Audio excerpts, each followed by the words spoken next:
Rồi tiếp theo là lúc khổ tốn lực. Ôi dồi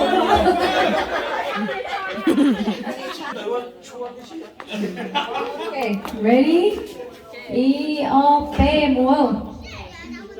Alright, vậy đi cùng. Ủa? Ây da. Okay, same. Alright, the next bộ. Swap. Okay, close your eyes. Yep, okay. E, O, P, múa lên.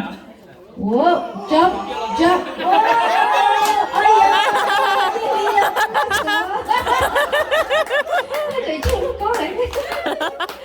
okay, that's it. Có mà tơ tay đi rồi. You with the winner, yeah, the winner. Ôi rồi đó này đi á. Okay. Ôi rồi á. Okay.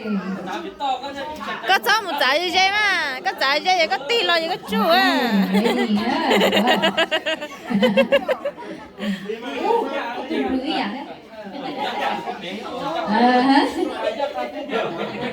Other twig. Sai no. Mà chơi ý à, tao không là ý à thế ôi rồi.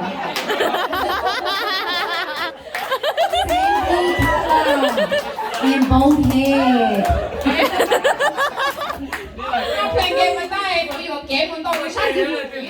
Em cũng đã là tiền chứ, mình thấu rồi, là lòng em là không lắm rồi, tiếp tới nữa hả? Đừng có kẹp ha. Ta nói rồi, nó hồi ý à thế là chỉ cho lấy ý à, lúc gì là chỉ đuôi ý à thế.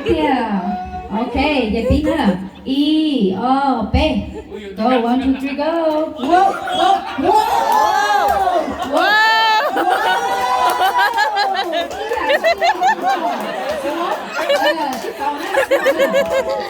Okay, ready.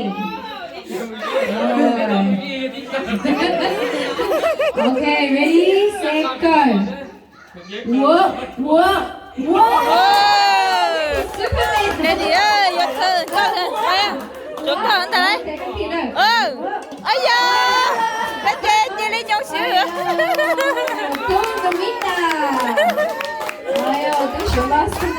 Thank you. Có nhớ gì lúc khó vậy có thể chui nữa ta đâu. You're the winner tonight for this game.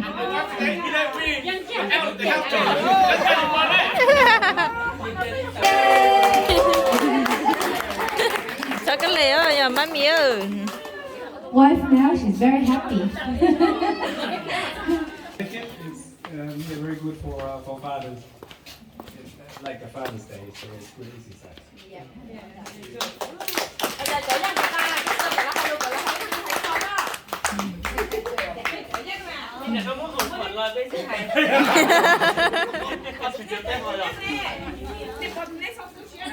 Ôi dồi, chẳng nó bây giờ cho nó Okay, có Trần Sĩ gì ta.